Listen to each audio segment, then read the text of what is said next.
And we are back with Primetime MMA Fight Night 33. Headlined by tonight we have Pudgy and Jakey in head... Yep, I am correct. Main event, co-mainer Tadpole versus Spider. Very interesting striking battle. Moving further down the card, you've got Robin making his return off the back of that loss to Cryptic, who came out in there as the underdog within the last pay-per-view and showed up somehow. You got Andy Ray and Karts. Also, I forgot to introduce our commentary booth. Tonight we have Ginger and a new addition, Mr. TMM Reaper. Thank you very much, Doc. I appreciate that, pal. It's good to be here. It's good to finally be in the booth and get this under my belt, get this notch on the belt. I'm absolutely ecstatic to be here. So thank you for accepting me to the team, and I appreciate it a lot. It's always good to have new additions to the commentary, and we welcome as it is. Just make sure you got a good reputation within the community, and you're more likely going to get a spot if we can do it. With that being said, though, you got this entire card from top to bottom. You got prelims, you got A55 God Tier versus Def Jam, Night Legacy's fighting K55 versus Shogun, Lepo, and always an interesting fighter to keep an eye on. Any particular mentions for you, Ginger? Obviously, you got the fight between Lepo and Biggie. Then you got Night Legacy, part of TMF versus Jake Paul Goat. And you got another former teammate here, Mikey Boy versus D Gamer. Fought them both very good fighters. And then Milky Joe versus Cam Valentine. I sparred Valentine in the past. That means Monkey Joe had a few good round fights. And I'm excited to see how they both clash tonight. Indeed, Valentine's kind of this weird off and on fighter. Sometimes he fights really well, sometimes he doesn't. It's always an interesting time when he fights. On your side, Rip, any particular fights? Any particular fights? I do. I have one or two here. I believe I see Salvador versus Samurai Robin there. That's going to be an absolute striking clinic. I'm excited for that one. I can see Purple Oracle down there nearly on the prelims. Looking forward to that one. And then, of course, myself there, how can you not be excited when I'm fighting a KO artist? And then, you have Amazon in there is making the rise up through prime time. So that's a great bout. I can't wait to watch that one, Doc. Indeed. Without further ado, let's get straight into the fight. We're going to go straight into the fight you mentioned earlier, Ginger, being Night Legacy versus Jake Paul Goat. My head, how many Jake Pauls in the community?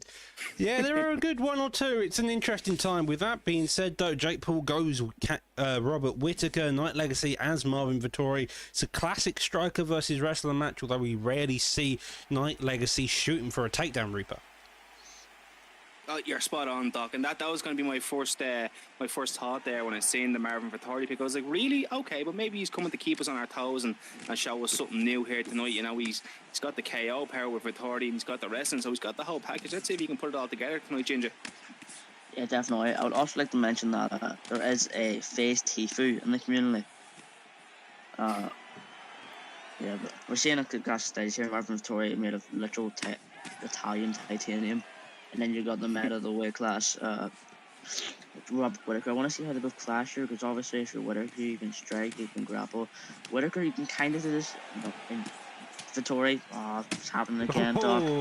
In a minute already, he's been stunned. The pullback there, he's been dropped with 3 minutes 50 left to go. Vettori's still got a good time to go. He is gassing out, and it's a worrisome thing to see. Just noticing how much of that stamina has been chunked by Night Legacy there, Reaper. Oh, you're absolutely right. Come here, look, that one knockdown and that vicious knee there isn't doing him any favours, Doc. He shoots for the takedown there, but just out of range. What I'm seeing here at the minute is Robert Whittaker is using beautiful knees and beautiful head movement. And the beautiful late denial gets it down. Ginger, tell me, how are you feeling at this point in time for Marvin Vettori? Yeah, no, definitely not a great position to be, but obviously the chin's very useful, stuff like that. What do you think he can do to come back here, Doc? He's coming back very slowly. His most notable thing for Vettori currently will be making sure the Whittaker gas. If you can gas him out within this 2 minute 30, Whittaker does have that good recovery, but you can still make a comeback. If you've got the higher cardio, you can start trading those shots a bit more. You have got to be wary, though, you don't get severely damaged, Reaper. Absolutely. And come here, look, if you're Marvin Vettori, right, this is what you want. You want to put Whittaker on the back foot. You want to be pushing the pace. If you're pushing the pace, you're gassing the fire that's moving back. So it's nice to see now Night Legacy stepping out of range and then pushing his way back into range. It's very technical. It's a very technical bout right now that he's trying to fight, Ginger. Yeah, no, definitely. He's trying to play very technical. But once he get that head health damage back, you know, it's proven to be bad here. But he's not doing a bad job, you know. The head gap there a while ago was pretty significant in Jake Paul's favour, and Night Legacy's pulling it back. To be fair to him, and a really nice takedown there. That was a really nice takedown, going from the overhand, getting the stun, and then shooting straight for that turning takedown off the cage. A minute left on the clock, gets the knife from the get-up, now goes into that half guard, got top mount, side control, a lot of positions here, Reaper. Absolutely. Look, for Thordy's absolutely no shortage of options here on the ground. He can go for a submission if he wanted. He can posture up, hit the ground and pound, or he can just stall, wait out the round, you know, save his energy, save his head health. He chooses the ground and pound. I'm not mad at it. Attacking the body's always a great idea. And I believe that Marvin Vettori has the wrestling stats over Robert Whittaker. So this is clearly the game plan going forward. And I'd like to see the game plan stay this way, moving into the second and third round if we get there, Doc. Yeah, second and third rounds are always an interesting time. Second round is kind of where the entire action changes, because you have this very much of a fast pace or a slow pace, depending on how the fight goes. In this case, it was a fast pace. You saw that early knockdown with Whittaker securing a round, but then Vettori came back and started doing it. So maybe I'm kind of expecting the second round, Ginger, to be a lot more slower. Yeah, definitely. Night Legs probably want to go for the grappling again, trying to use the ground and pound, and obviously, you know, you can only beat a Robert Whittaker if they're good at standing up by grappling them, because Whittaker's just that good on stats, and he's getting clipped early here. There's a really nice striking clinic here from Jake Paul, but he can't let it slip here, Ruby. Oh, absolutely. Come here, listen, you can see Jake Paul's goat now really trying to force out the action. He didn't like being on the back foot. He didn't like that. Robert Whittaker was made to move forward. He was made to dip in and out of the pocket. So you put him on the back foot, you force him to counter strike, and we know Whittaker doesn't really have the best counter strike, and he has the power, but that power is no good if you're on your back, as we might see here. Oh, beautiful denial, Doc. Tell me now, Doc, moving into the second round, if you are playing as Night Legacy, if you are Night Legacy now, Doc, right after that rock, what's the game plan? You want to get it down, right? Well, that knockdown there already secured the round. Just need to keep it on the feet. Don't get knocked down. 3 minutes 30 left to go on the clock. If I'm Night Legacy, maybe a clinch attempt, just throw a couple of jab straights down the middle. Just make yourself known so they don't want to fire back, and then clinch him up, look for that takedown from there, because evidently shooting open takedowns may not be the case. You can do him against the cage quite well, but apart from that, it isn't particularly working for him, Ginger. Yeah, no, definitely. The chin of Marvin Vettori showed this here from the start, you know. There was, like I said before, there's a pretty considerable head damage gap, and Night Legacy just seemed to pull it back just within 3 or 4 minutes, which is really nice to see, you know. He is known to be a striker, but Jake Paul has it back and down! He may be known for being a striker. Evidently, his defense was lacking there and got clipped with one head of an overhand. Oh my. That was a pretty impressive timing on there, Reaper. You got to admit, just that perfectly timed shot, and he was all out for Night Legacy. Oh, absolutely. He waited for Marvin Vettori. He waited for Night Legacy to completely extend the hook, came over the top, and as you guys know, the overhand will always beat the hook. So it was a beautiful precision shot right behind the ear, slept Marvin Vettori. He's tucked in bed. He's going to have a hard night there, Night Legacy, but I'm sure he'll rise back up, and he's a great guy, so I enjoy watching him compete, Ginger.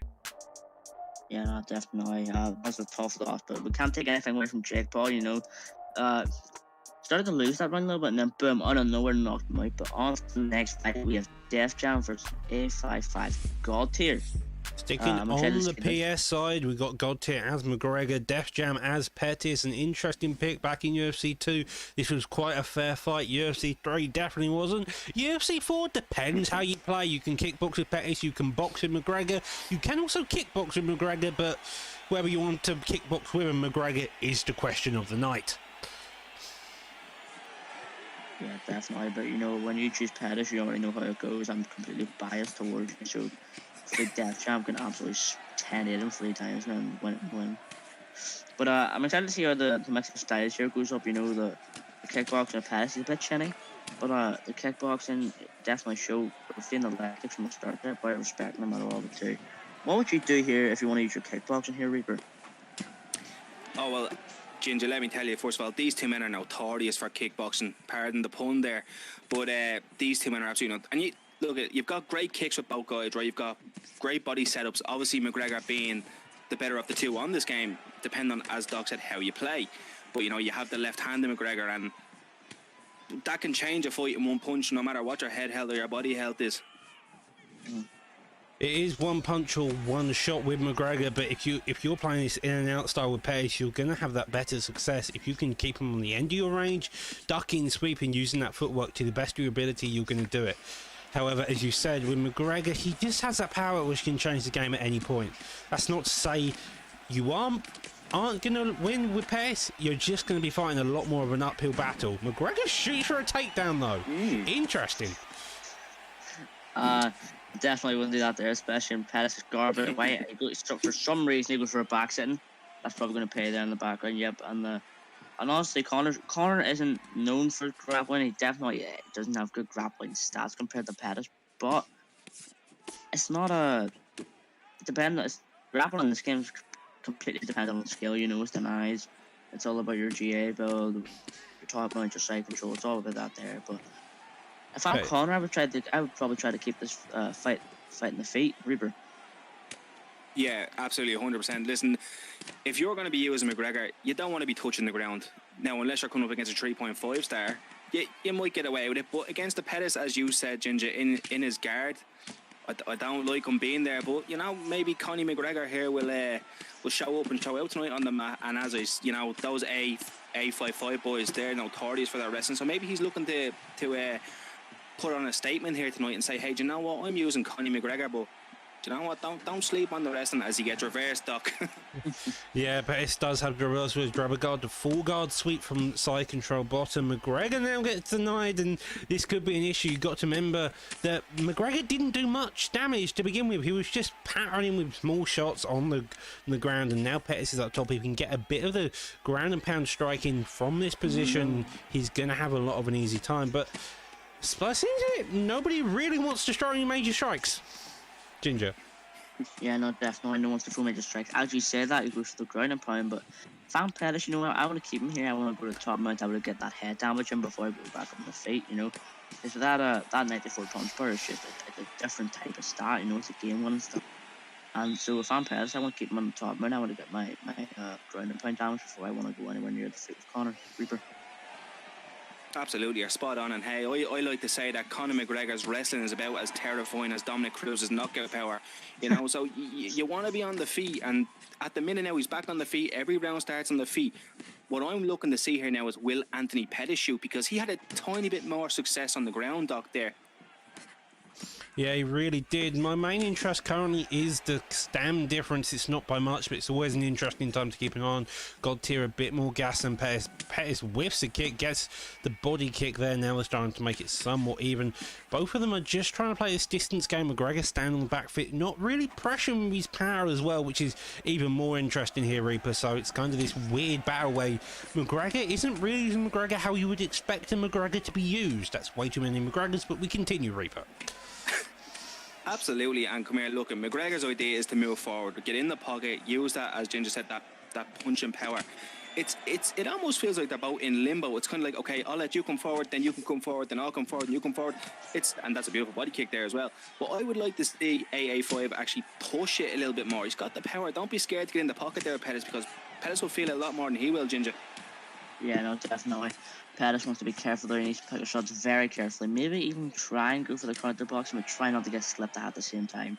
Because if you can, you know, head damage off them slips can be completely deadly and win either side. But I know he, like I said, he needs to grapple to probably win this, but he's not doing terrible on the feet so far, Doc. He isn't, and Pettis isn't doing a bad job. McGregor's trying to establish his jab. The only issue I'm finding is he's not firing anything behind it. If you're going to fire that jab, you need something behind it. It's just a lot more effective. Absolutely, absolutely. He's almost using the jab. I've just kind of noticed it there. He's throwing the jab when he's out of range, but it looks as though he's throwing the jab as a post, so he can kind of find his range. I hope that's what he's doing. He's not just throwing out the naked jab for the sake of just keeping McGregor off him, because McGregor... Oh! That was a good shot. But as I said, Doc, he's kind of throwing that jab out there now as a feeler, and it almost looks like he's just trying to make McGregor kind of stay out of range, which is a good game plan. But, That was a lovely shot there. McGregor getting the knockdown. Pettis gets the reversal. A minute left on the clock. The RNC is banned from this position. Goes straight into backside. Deadly position enough for the ground pound dust spot for Iron. Get majority blocks, and Pettis is now gassed out. Could have got the reversal, but doesn't. Yeah, definitely gassed out here. Back, take the back here. It's going to be dangerous. Give it right back up. The cage is also dangerous. Body knees, the head knees, and right out of the commentator's curse. Frick. Oh, a couple elbows there, an uppercut there, another uppercut trading. He's looking to pepper the head health of Pettis so far with 15 seconds left and a knockdown up. This is definitely McGregor's round, you've got to admit, Reaper. Oh, absolutely, come here. I'm about to have McGregor 2 rounds up, and for Pettis going into this third round, which can sway the judges in a way. We all know the third round is the most important round on this game. I'd like to see Pettis. He has to go for the finish. I would have liked to have seen him wrestle a bit more in rounds 1 and 2, but now he's behind the 8 ball. He has no choice. He needs a finish here, Ginger. Yeah, definitely. I want to see at least 20 showtime kicks. Late spinning head kick and then spinning heel kick, but now he's just getting pounded. First round maybe might have gone to Pettis, but second round was definitely McGregor's. So he's going to either have to win this round now considerably, or just go for the knockout, or even that sub, because Pettis does have that type of sub stock. Well, the triple jab of McGregor so far is making that block really sketchy for Pettis. You've got that triple jab followed by the hooks, uppercut, both of them trading in the pocket there. McGregor isn't really going for any type of technique. I feel like he's more going brute force of working that block down and then making that head health blink constantly, and it's kind of working. If Pettis just had a bit of head movement, maybe he could get a counter, but if not, that's what you need instead. Reaper. Absolutely. That couldn't have went any more perfect for Pettis there. He needs to push the pace here now that we can't get complacent. He can't back off. He has him hurt. The head health is low on both men. At this point, it's anybody's given counter, and I want to see a showtime kick, Ginger. Yeah, no, I want to see 15. But obviously we're not looking up because them nerves probably going to get to the Def Jam. But I haven't seen enough kickboxers from here. I've seen a few leg kicks, but nothing really much. I haven't seen any head kicks, no spinning heel kicks. And not an axe kick, but not something I'm pleased as a Pettis man. Yeah, no tadpole specials either. Does get clipped nearly while you go. Special. Is that how we're looking at this now? Tadpole special. I'm going the tadpole. Well, Crypto needs to get on and to start competing and doing it. So far, Tadpole, I think it's one of the main ones who've done it. Ducks the head kick, gets hooked there. Dropped as well. 2 minutes left on the clock. Both of them doing it. Straight knocks him down again. Another straight knocks him down. McGregor found the right counters and started drawing them and gets the finish. Done and dusted. That went from 0 to 100 in about 2.2 seconds, I feel like, Reaper. Absolutely. I think Conor McGregor heard you talking there, Doc, and was like, someone needs to take over this fight. And he was like, you want someone to take over this fight? All right, hold on. Hold my proper 12. I'm about to go out here and finish this man real quick, Ginger. Yeah, no, definitely. It was a relatively close fight until Conor just went Super Saiyan and just annoyed him. But now we're gonna watch Mikey Boy versus TFA D Gamer. I had a league fight with D Gamer once, but it was very quickly fixed, so I didn't know what to do. Me and Mikey Boy, we used to be teammates and good friends, but sadly we're not that much anymore. But I'm excited to see what he's come up here with now, and see if he still has the grappling type of style he's had before. Well, they're in the lightweight division. Mikey Boy is previously known as a sub-artist through and through. D-Gamer from the TFA camp, so expect a good amount of striking, a good amount of wrestling, an all-round style, I think, would be the most consistent within he does it. So, that being said, we got Mikey with Oliveira, D-Gamer as the Blue Globes, not particularly sure who, but we continue. This is going to be a great matchup. This is the gold standard for a KO power knockout artist versus a Brazilian Jiu-Jitsu black. Okay. Okay. That was a very Jiu-Jitsu type. That was a very Jiu-Jitsu type. 19 seconds? Is that the quickest? It definitely puts Magical Clouds one to good question. And that was with McGregor. He comes out with Poirier, gets the knockdown of the overhand, evidently wanting payback for the loss he took against Oliveira. And that was the fight that was over. 19 seconds. That was 19 seconds with round one, which is on accelerated clock, so that's more like 2 seconds or so, I feel like. That's 9 seconds. That's all it is. And so, on to the next fight. We have K5 Fired versus Shogun in the lightweight division. We are now staying on the Xbox side. Hopefully this fight lasts longer than 19 seconds within the first round, but if you want to fight that quickly, please do. It means a quicker lot. You can get through more fights, and it's a lot easier. I get the bed earlier, all fine. Indeed. And so... Gaethje versus Volkanovski. K5 Fired as Gaethje, Shogun as Volkanovski. We've seen Volkanovski picks in the past. We've seen Volkanovski with Naz versus Gemini is the most standout one, where Gemini kicked Volkanovski's legs out and proceeded to get his head pounded in purely because of legs versus head. Head normally wins. Anyhow, Gaethje's got leg kicks. Volkanovski's got leg kicks. Should be an interesting time, Reaper. Absolutely, and you just said it there, Doc. You've hit the nail on the head. Gaethje's leg kicks, it's a scary thing, especially when someone can. Well, there you go. They don't matter. That nullifies that. Yeah, but if it gets back to the feet, you have Gaethje's leg kicks that are just. It's a nightmare when you fight a kickboxer who can mix it up and really mix in the leg kicks in the start, beginning, and middle, or the start, the ending, and the middle of the combos. And here we go, back to the feet. Let's see what he can do here, Ginger. Let's see what he brings to the table. Yeah, no, I see what you mean there, but the thing I don't like Gaethje because he's a kickboxer. He doesn't have a front kick, and he only really has fucking one kick that I can use. But he does have that rolling thunder. Rolling thunder. So if I ever get a knockout with that, there, you know, I'm jumping around my house. I'm going down my stairs. I'm whipping out the. No, I'm not old enough, so we'll say we're whipping out the apple juice, and stuff like that. But I'm liking what I'm seeing here from Shogun. You know, Volkanovski. You know, the strength he's picking off. Geeks with the jab, mixing down the takedowns. But what would you do here if the Volkanovski trying to put in a grappling style here, Doc? Is Volkanovski is doing the grappling style. What you do to counter the takedowns is put on the pressure. If you can make him scared of shooting that takedown, you can constantly be in their face, get that jab established. We saw him earlier get a clip on the uppercut, which is quite impressive to say the least. Now trying to get back on the feet by the cage. He does so. Now he's got to actually get out of this clinch position, Reaper.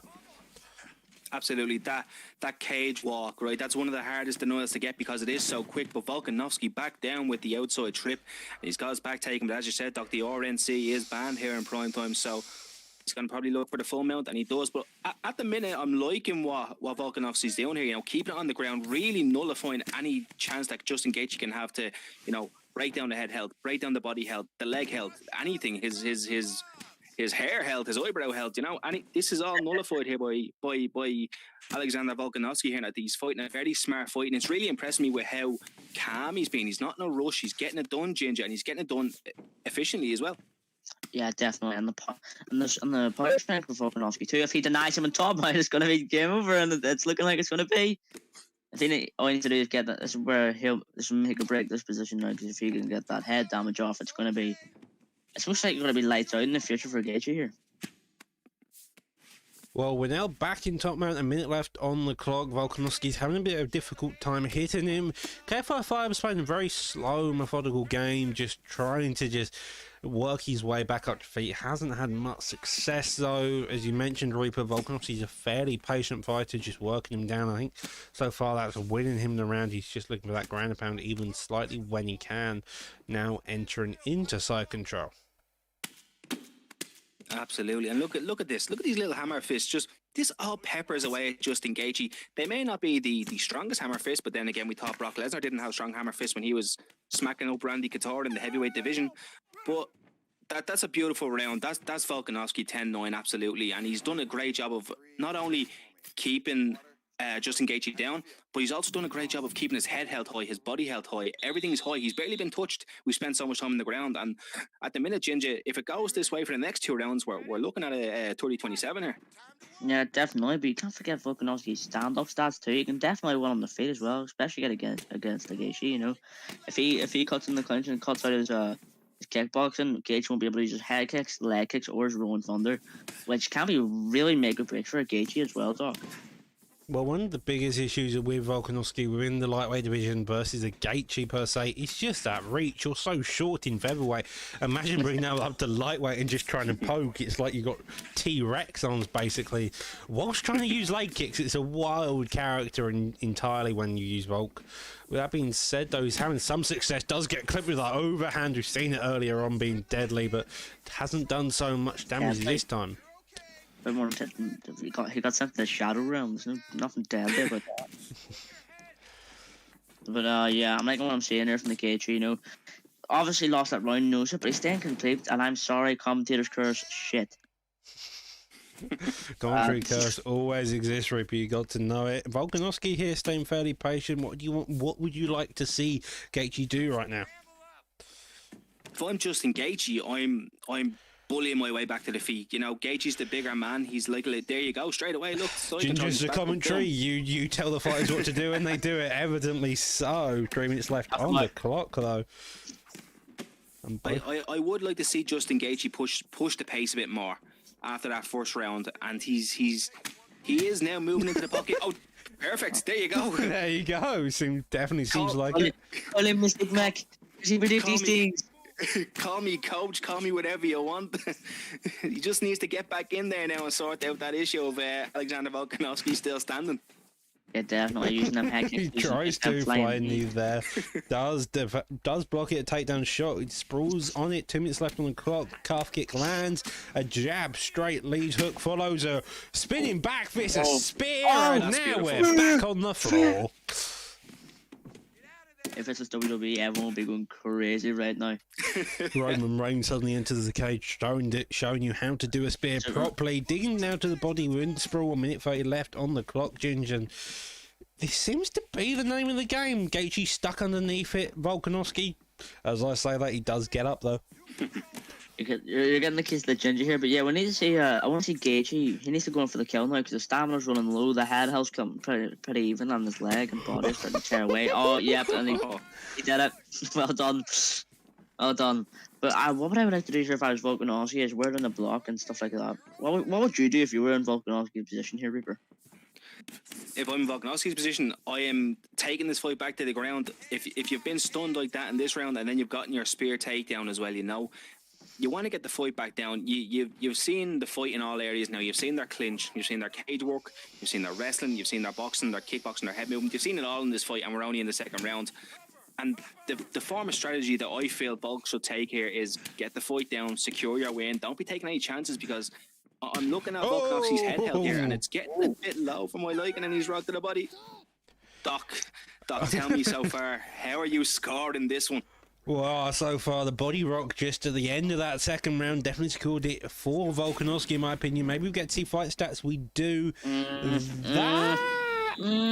Oh, that's a close round. You're wrong. That's what you were. You were wrong. That's a 1-1 by the scenes of it. Gaethje and Volkanovski this third and final round playing the most amount. Do we see a grappling fest? No, we do see a head kick lands. Double uppercuts follows a takedown shot. An overhand narrowly misses Reaper, and we are straight into the third round. Absolutely. They started off hot and heavy, and we got a little bit of an exchange there, right? We all got a little bit tight there watching that the head kick, the overhand, and then Volk was like, I'm not really in the mood for this. I'm just going to secure my win and take my check and go home. But commentators, of course, Gaethje wants to get up. Volk's not going to allow that, Ginger. How do you feel about that, keeping him down? Yeah, he definitely wants to make this a grappling fight here. You know, denying his get-ups, just wants to probably just secure that win. Nice deny there. If I was him, I'd probably do the get up and go for side control because K5 Fire doesn't seem to be panic under the pressure, Doc. He does seem to be panicking. He's not really faking, not really building that GA. He's just hoping that half guard get up, especially if you want a good get up from those positions, posture up first and then do the get up. It means you can't get denied, and it's a lot safer. Heavy ground and pound here, Rain. He's staying fairly patient though. Volkanovski's stamina is significantly higher, also giving him the benefit within the grappling, Reaper. Absolutely, and as you said there, Doc, look, there's another beautiful trip where he takes the back sitting again. I think Volk's idea now to get this win is to ground and pound it out.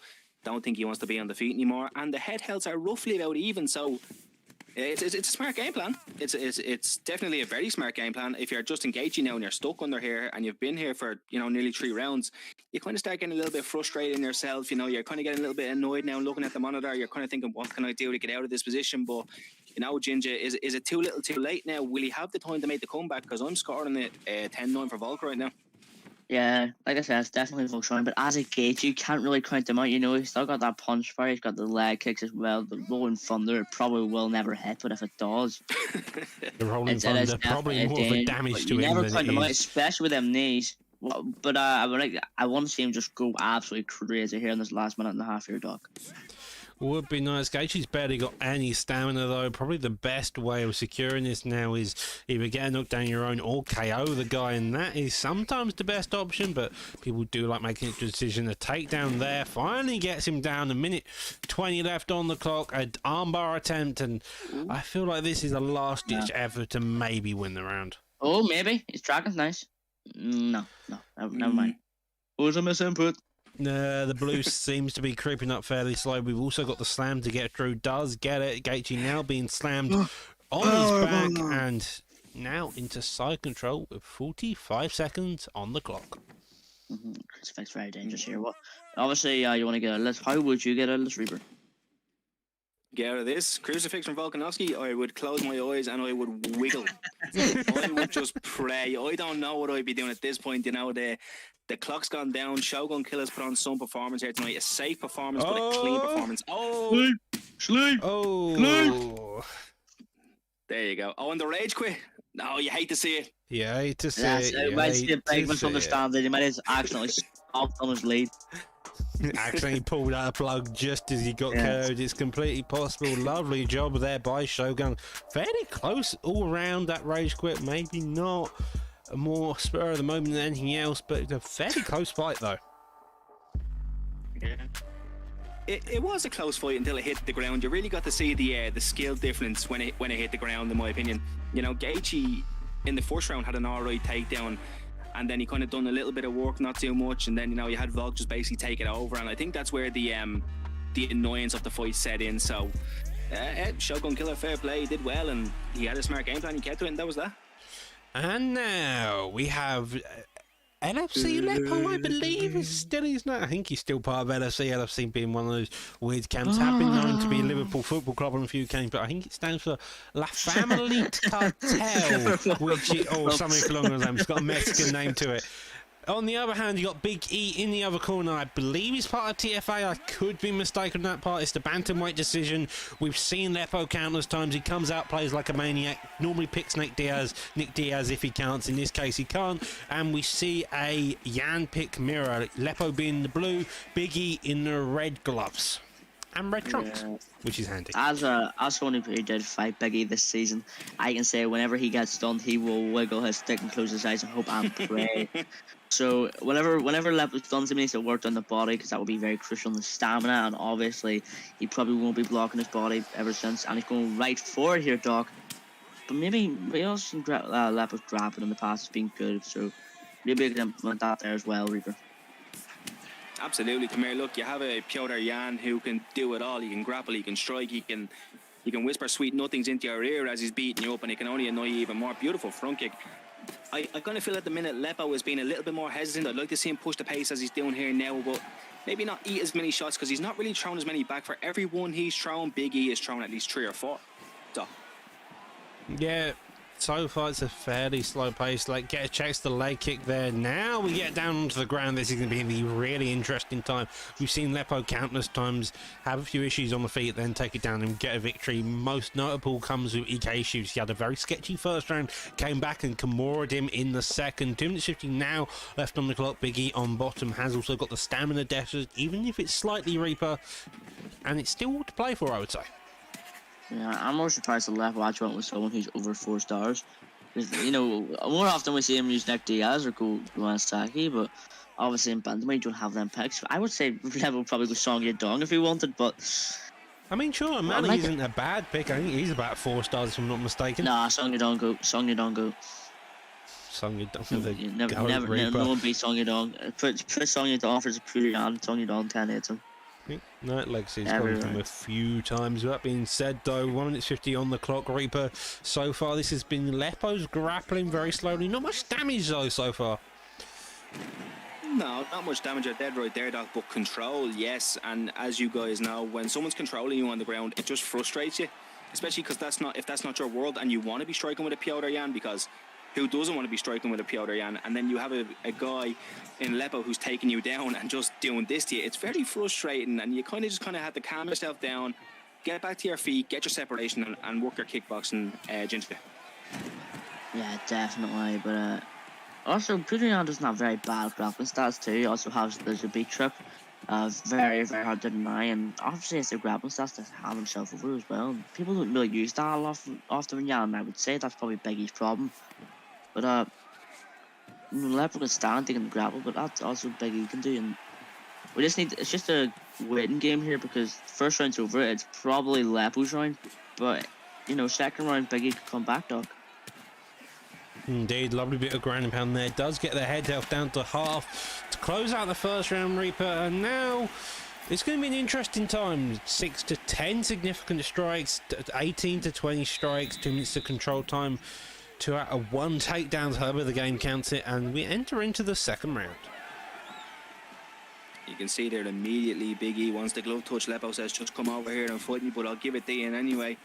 But here we go now, we're back on the feet, and let's see what Big E can do here now. We've seen him kind of get a bit of control on the ground. I want to see what he can do standing up, or will Lepo be more aggressive and push the pace now, because he's already cemented that fear into Big E's mind that, hey, if I want you down, you're going to go down, Ginger. Yeah, definitely. We're also seeing Biggie go for the leg kicks as well, and also them leg kicks. They affect, I think they affect GA, but they definitely affect punch power as well. So if he can get them legs out, you know, that could be very crucial in the future exchanges of the fight here, Doc. Lepo coming out with his boxing. You can see the Nick Diaz-esque version of Lepo. He's just happy to stand in front of his opponent, work down that block, fire shot behind shot, and now get the takedown. He's got the knockdown. Reaper. He can do as little or as much damage as he wants here, and he'll be perfectly fine. Absolutely, Doc, and come here, he's taken a big chunk off that head health as well, has Lepo since that rock. So, you know, and Piotr Jan's ground and pound is no joke either. You can do some serious damage catching someone with some clean shots there. We'll see how it plays out. Lepo's fighting a very, very smart fight, and I'm actually really enjoying such a smart technical gameplay, mixing in the kickboxing with the takedowns. Keep your opponent on his P's and Q's, you know. Ginger, how would you feel if you were Big E right now? I would be screaming down my mic, why is he grappling me? But he's definitely using it effectively. You know, half guard isn't even a terrible position for Lepo, because we've seen what Lepo can do on the ground. He can pull out a Kimura, he can pull out any sub just out of his left toenail. But it's really out of nowhere with Lepo. But Biggie also is doing good with the ground and pound here, Doc. Yeah, the ground and pound is working so well. The jab there by Lepo, Biggie evidently taking a leaf out of Lepo's book, and both of them are going back and forth. The uppercut though gets us done, bit of bodywork, knockdown there, and now we end up in some massive ground and pound. This is cool. Armbar. No. Nope.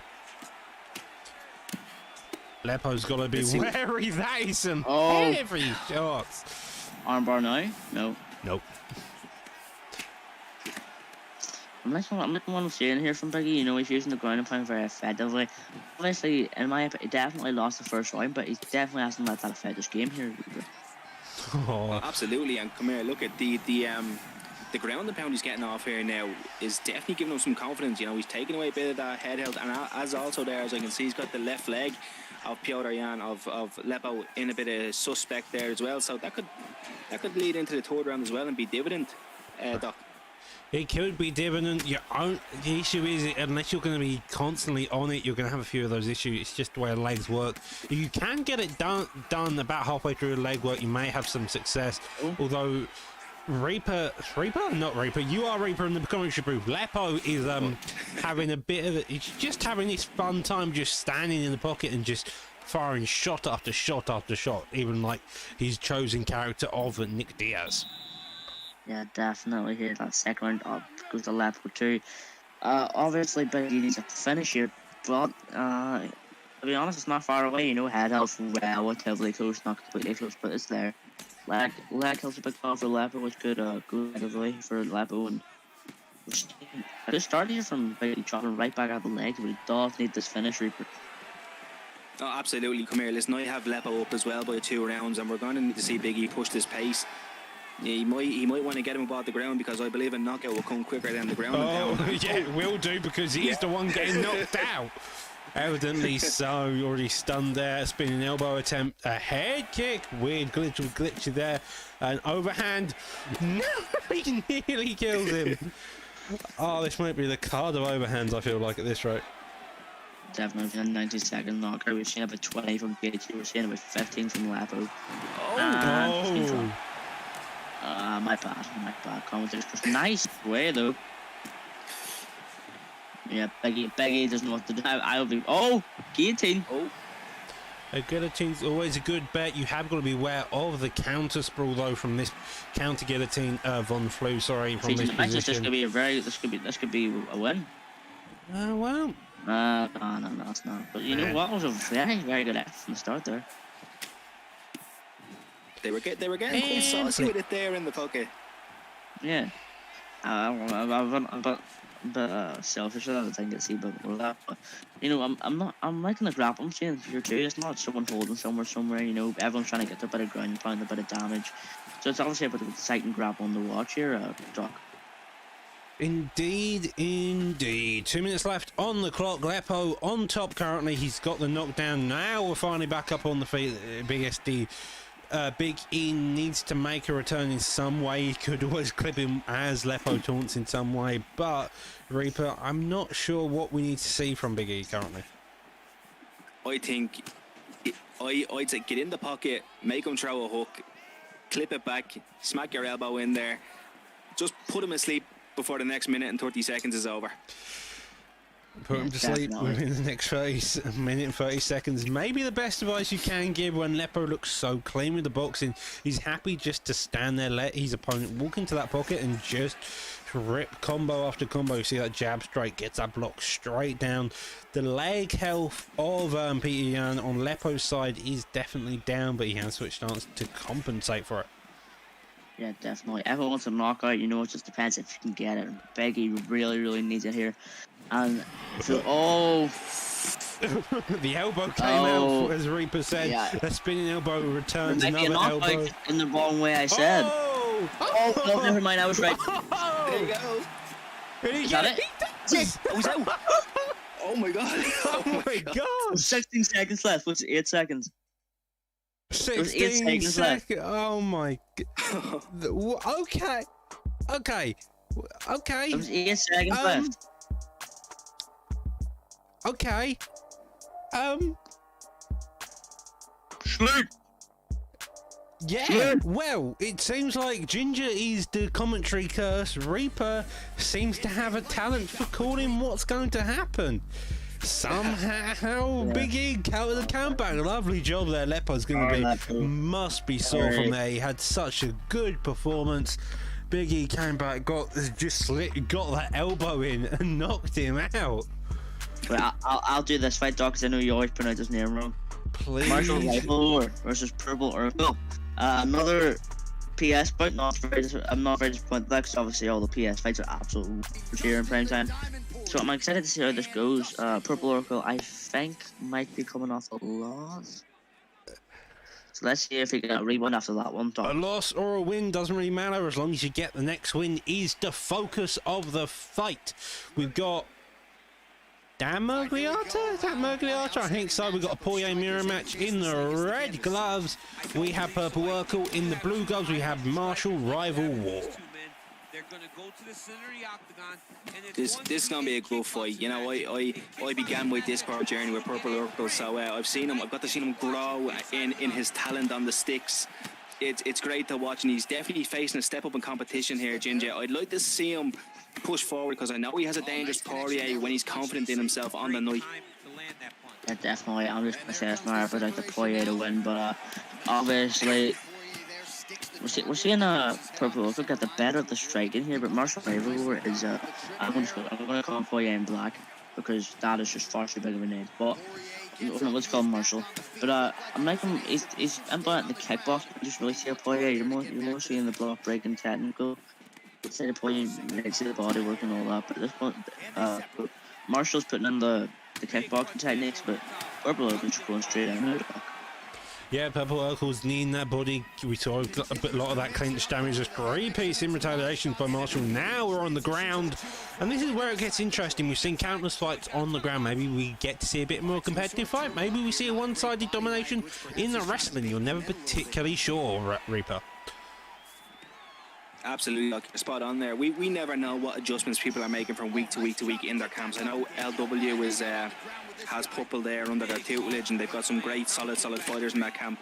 And it's a camp I was once a part of, so I can tell you that the level is absolutely stacked in that camp. And I know Purple's in good hands over there. So I'd like to see what he can do. And as you said, Gingy, you know, Marshall over here, he's playing great footies right now. He's just clipping him as he's coming in. He's not rushing. He's using Poirier. He's almost using Poirier like a Floyd Mayweather. Stay on the outside, collect your data, get your shots off, and then just make him work. But Purple's looking okay here. I'd like to see him push a little bit more, though, Doc. Would be nice to see him push a bit more, but the in-and-out game he is playing is having some success. Although, as I say, that gets done the straight, somehow not putting to sleep. The uppercut misses a spinning body kick in reality, a front kick there, digs down to the body, and a minute left on the clock as he gets tossed to the ground. Ginger. Yeah, definitely. Like Rick said earlier, Purple comes from LW, founded by Shane.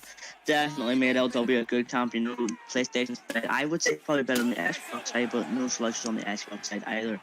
Obviously, Marshall comes from War, another very well-known camp in PS side. Has a lot of also well-known players like Marshall, and Marshall just trying to get this win here tonight, and he's doing a very nice ground pound here, Rick. He is, and he's also exerted a lot of stamina, and he gets a beautiful denial there. That's really going to hurt Purple now if he decides to go into side saddle and rain down some elbows. But Purple needs to get back on the feet. Purple's bread and butter is on his feet, using his kickboxing combinations. He loves his straight into the head kick, his straight into the body kick to really confuse his opponent, whether he's going high-low. He's caught me with it a few times in the past. I believe I lost a fight to Purple Oracle in this league before like that. So, yeah, got to still be on your P's and Q's. The fight's not over. The entertainment's just beginning, Doc. Entertainment is just beginning. The first round's only passed. We all know how the first round goes. It either ends in a one shot or ends within a second. That lead hook already starting the second round off. Yeah, misses that. Jab straight follows another lead hook straight. Doesn't land that much. Double elbows there.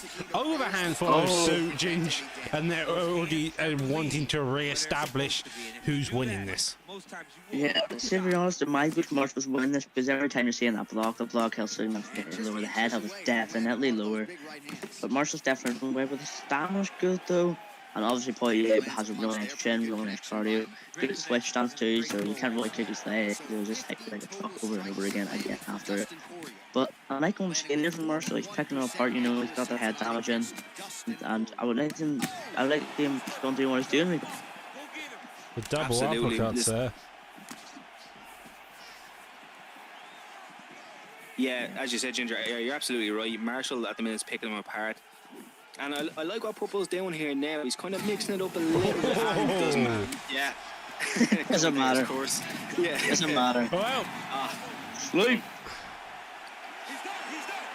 That was entertaining. I like that fight. I like that fight. that was a very enjoyable fight indeed. The uppercut there finally put in Purple Oracle's sleep. Purple Oracle made no hard show himself. He showcased he's got the abilities, but Marshall Rival seems to be one step ahead of the game. I think he was about to try an overhand there, which led to the KO if you look closely. Join the club, Reaper. Join the commentators curse club. Yeah. I'm an honorary member. Commentary curse is part of the established routine. You can't be part of the commentary without the curse following you around. And now we move back onto the Xbox sides. Kevin P versus EK Issues in the welterweight division.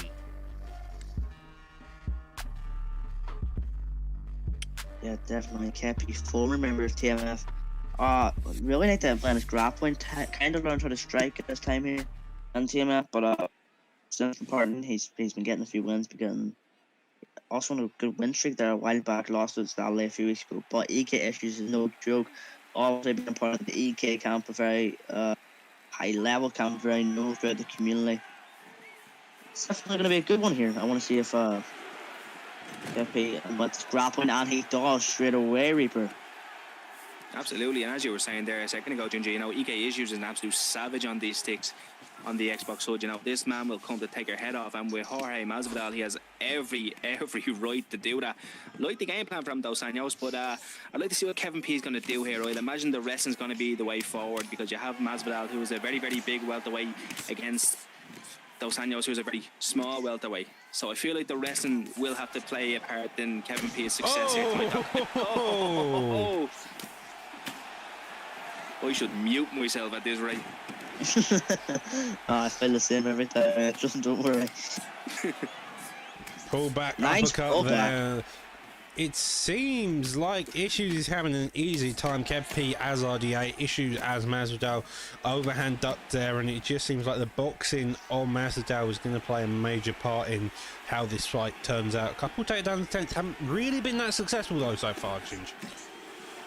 Yeah, definitely. But I haven't been counting them with the overhands have been thrown. I think we've seen like over 20 tonight. Another one lands there. I'm seeing AK Issues get the better of the strike, and obviously with the Sanders though, it's not the end of the world. And Jorge is definitely significantly worse. Jorge's stats are significantly worse in lightweight, but not to where you can't use him. He's more like a Pettis. It's what I compare him to. A Pettis with more block breaking, a Pettis with more power behind the hands and a bit more of a chin there, Reaper. Yeah, absolutely. And is this fight lightweight or welterweight? Excuse me. Welterweight. Well, This is okay. welterweight. Ignore me. Okay, Ignore okay. me. Ignore me.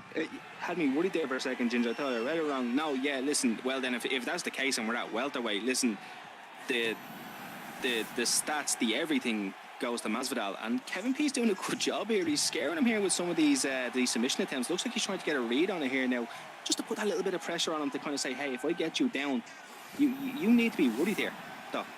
Indeed, the subs attempts can be a scary thing to do. Now we've got the ground and pound there, very effective. Did gas out though, and that's the issue. If you can't maintain the cardio, you're going to have issues. Although EK Issues seems to be in issues, as I say that, he gets the reversal, commentary curse existing, and 50 seconds left on the clock. Also, Dark Mara reminds you Mulky Joe's fighting tonight, so you already know the puns are going to be nice. Indeed. We're going for a sub here. The tracking's decent. Seems like she's going to get out there and he lets go. Stamina's terrible. It's nice to see them finally. Both of them just need to take a break, take a step back, recover it, and then start putting the aggression again. Both of them having those slight issues. Kevin P. Shut up. the overhand. That overhand has been the strike of the night, Reaper. Oh, it's the night of overhands, Doc. I don't know what's going on. It just can't seem to miss for any of these competitors. It's one of those strikes tonight that's just catching you and clipping you and putting you down. Yeah, definitely. I'm like what I'm seeing here from Masvidal. Obviously got the better of that round. Grappling, trying to, like I said, he's trying to implement the grappling there, goes for a takedown straight away, but gets denied. Obviously with the stats before, yeah, you're going to be dangerous whenever you're dying because you got the stamina difference, and it was the reverse of the commentator's curse. We love it. We love to see it. Gets the knockdown on bottom now as RDA's been looking at these takedowns. Masvidal doesn't want anything to do with that grappling and just wants to keep it on the feet. Issues looking for, nearly gets head kicked. That was a bit scary for 2 seconds. Does get flying knee, and now we're in Issues. Oh, shut up. Kevin P's looking a little bit better here in this round. Kevin P's starting to get on rhythm a little bit. He's starting to catch him at the end of Masvidal's combinations. When I've noticed that when Masvidal misses that last either second or third punch in his combinations, Kevin P is firing it straight with those Anjos, and he's catching him to set up his lead hook. Doc. Kevin P is just having a really bad time. Gets knocked down, and now we have some heavy ground and pound being rained. Does survive it to some extent, and this is a back and forth fight. Yeah, definitely. I'm like what I'm seeing it from Issues. You know, as a person who has shared the room with him twice in prime time, both great fights. I enjoyed them both a lot. You know, he likes his grappling a lot. He doesn't slouch on the grab. He likes he likes to strike it a lot. He doesn't slouch on the grappling either. Obviously with Masvidal, you're gonna lean towards the striking side, and if you don't, you're insane. But I'm like going insane so far here, Reaper.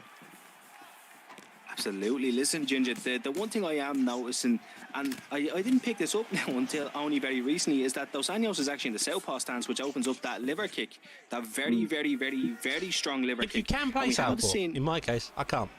I mean, in some people's cases, Yeah. you can't play southpaw, so it's an interesting time. The knockdown low, Masvidal getting another one, Reaper. You've got to imagine he's having a very hard time making a comeback here. Absolutely. It looks like he's getting a bit frustrated here now. And the thing is, oh my goodness. Well, that was an uppercut and a half. Half? I was uppercut on 3/4. That was like Francis Ngannou versus Alistair Overeem. He sent him to the netherworld there. I was He's not more coming back thinking anytime Derek soon. Lewis and Curtis Blades, to be fair, just to the takedown, and he just collapses at his feet. It seems the issues give KP some issues with his chin there, as it's been sent to Jupiter and back at 300 miles per hour. Had some issues with that RDA chin, and evidently that chin was destroyed. There's no chin left to destroy. It's gone. It's non-existent. It's gone. But now we move on to Evaporated. it's coastal erosion and geography. But now we move on to the main card. We got yourself, Reaper. I'm sure you'll be hopping out the booth here for your fight against King Amazon. Well, yeah, indeed. I just have to go handle me business real quick, boys, you know. Go shadowbox on the mirror, mate. Former LW seems it as well, so it's a camp versus an old camp. Should be an interesting fight. We'll talk to you in a bit after you've had this fight. Should be a fun one, especially when it's in featherweight. Yeah, definitely. Featherweight obviously is not a nice picks. You know, you got your McGregor, your Pettis. I forget the Pettis. Volkanovski. You've got your now you got your Brian Ortega. You got Poirier. You got your Poirier. You got Poirier. Featherweight. Oh, heavyweight? It's a very interesting one. It's not typically the same status as lightweight. I don't think it's anywhere near the same status as lightweight. I think his chin's maybe sticking about an 89 instead of the 85 it is at lightweight. Dan Murriota as the ref. And a touch of gloves to begin us off. Can I just commemorate Humble? He has absolutely hilarious pun tissues tonight, but not for issues. That is jokes. I cannot appreciate that pun more. But we're seeing a Reaper come in with a leg kick, the body kicks. We're seeing him feel out the jab straight, you know, got it straight off the bat. King Amazon goes for takedown. Reaper obviously seems to be on his A game tonight. Not turning takedown, Doc. Yeah, gets denied there. A couple of shots. A jab, double up on the straight. Body kick there. Another kick. A body kick as well follows, already gassing out Amazon very slowly. Just a 4-piece there, landing on the blocker. Another body kick follows suit, Ginger. And this seems like Reader's leading the fight, and Amazon's having a bit of time just trying to figure out where to go. Yes, definitely. But both of the stamina is getting very, very low here. If Amazon goes for a takedown now, he will get it because the stamina difference, but he does. And yeah, Reaper's definitely leading this fight so far. And to be honest, you can play Poirier anywhere. He's got the orthodox, he's got the southpaw, he's got the overhand as well. I know we've seen it far too much this card, but he has got that overhand that can be very deadly. Yeah, we have seen a lot of overhands. It's kind of weird to see. 10 minutes 50 left on the clock to go. A slip hook, an uppercut follows suit. Met in the middle by another rear hook, a double jab, a slip hook again, another rear hook, and both of them are just going at it, looking to get past that block and start landing clean shots. Yeah, definitely. You know, Reaper's obviously landed better with two, but it's not fully leaving Amazon here. You know, he keeps on going for the takedowns, but Reaper's just on his A game with a defense. But to be honest, he's not in a really bad position as a Poirier here. He can come back. The head health difference isn't very significant at the moment, but I'm definitely scoring this fight. Reaper's way so far. I'm sorry, Reaper. I'm sorry. What, Doc? You talk. I don't want to talk anymore. Amazon working that body mightily fine. The uppercut there, another couple of shots, doesn't get it. A knee follows suit. 1:20 left on the clock. Both of their cardios look kind of depressing coming in to the end of this final first round, and now both of them just reduce their pace. They need to reset, but I'll imagine be right back at it pretty soon, Ginger. Yeah, definitely. But I absolutely feel terrible for that was my fault that completely. But you know, the stamina difference starting to slip here on both sides. You know, halfway down for the first round is kind of ridiculous. It's obviously because of the takedown, and instead of a takedown, he got a knockdown here, but the up kick there from Reaper. A flying Superman punch does follow suit, and this is a fun fight and a half. It is a fight and a half. It's going more ways than I think of a joke. It's going more ways than World War II. That went many different ways. History joke, guys. Funny. But yeah, definitely a good round there. I would say King Amazon swept that from under the feet. You know, he stole that from Reaper with them through health events. But still anyone's fight, to be honest. It can be anyone's fight from the start. You know, they made the head health events, and stamina's pretty even too, Doc. Yeah, pretty much. An overhand there doesn't get the stun though, and now they're back and forth going at it. The stun again gets the drop, and only 30 seconds into the second round. I said it was anyone's fight. Now he's getting knocked down.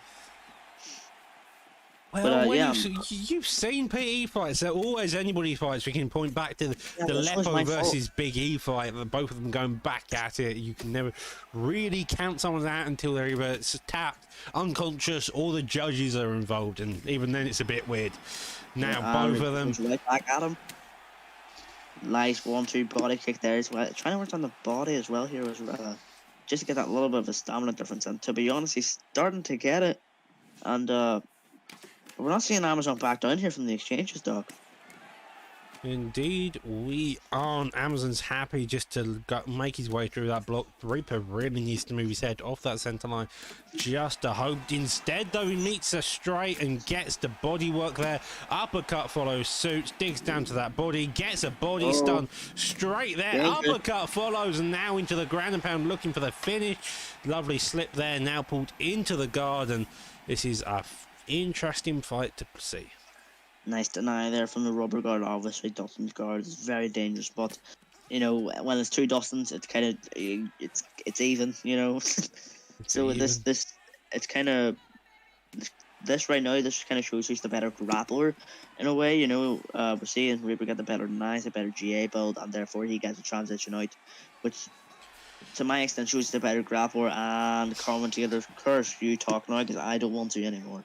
Ginger, I feel like any time you say something and say like someone's doing well, you do just end up with the difficult opinions. Instead, though, Reaper does do fantastic avoidance of damage. Very low stand by Amazon. He's gassed himself out into the very last minute of the second round, and it looked like Reaper can have full time to go ballistic at him if he wanted to.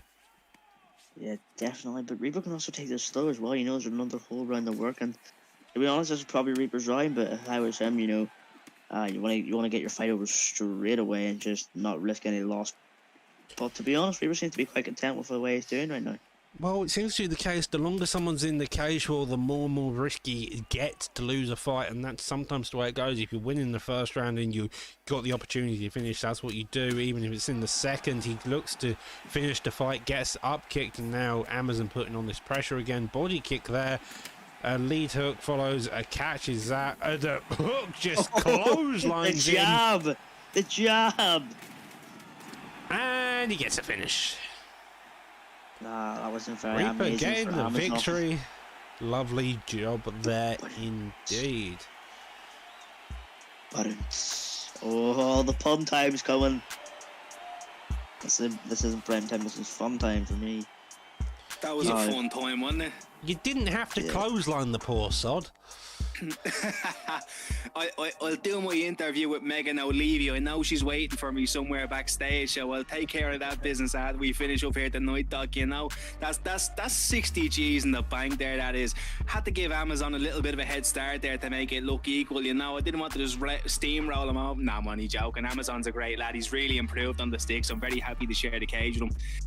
And he put me in some trouble tonight there in that first round. I thought it was going my way, and then he just started hitting me with all sorts. Indeed, lovely job there by both of you. Now moving on to this, we have Ginger's dreaded matchup. Maybe he needs a cup of tea to call him off whilst he refigures for this. We have Milky Joe versus Kay Valentine in the bantamweight division. Two interesting picks. We got Frankie Edgar versus Harry Brunel. However you pronounce his name. Graham Burrell, you idiot. But yeah, well, let's see if Milky Joe is Milky's spoilers used before the bet, before date.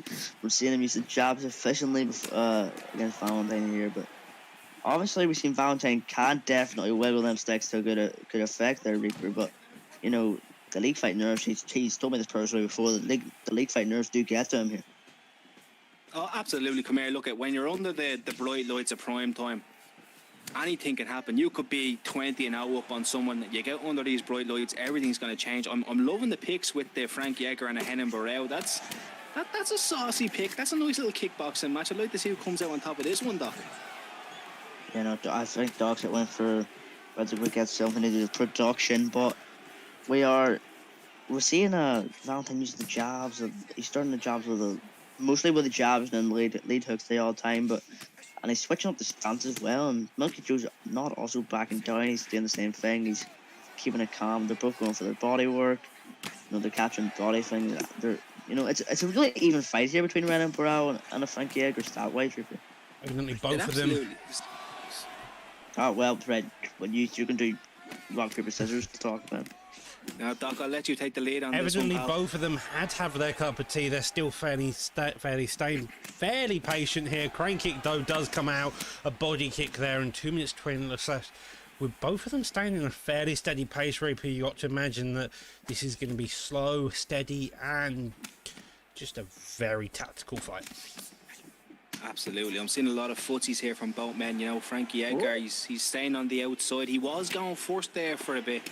Now Henan's kind of wanting to take over now. Maybe Henan Burrell, Milky Joe here, kind of seeing something when he was pushing forward, Ginger, that he could exploit going forward.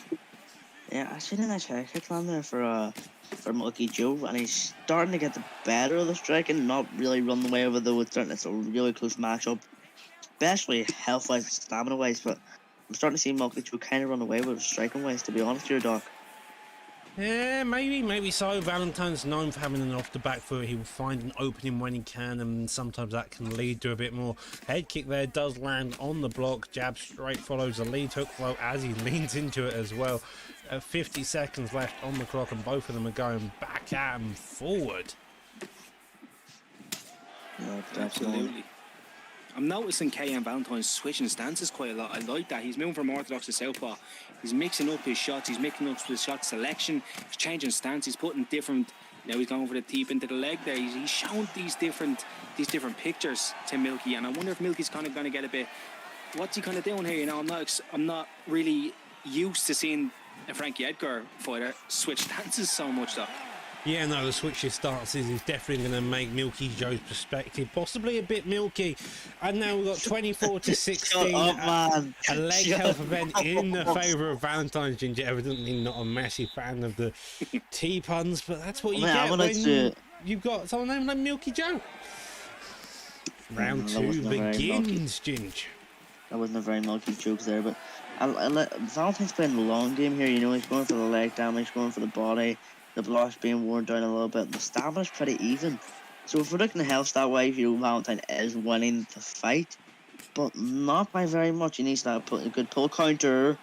Oh, and he needs a good pull counter, but he also needs to land it is the main issue there. And he's happy to be on this back foot. If you're Edgar, you've got the boxing combos. When you want to push forward a bit, play like a maniac. That's kind of Edgar's entire thing here. He's short, he's stubby, but he'll come at you like Eddie Alvarez and just punch your lights out, Reaper. Absolutely. Frankie Edgar has the heart of a lion. We've seen it in his 3 Gray Maynard fights. You know, he has the survivability there, but that's a beautiful pull uppercut.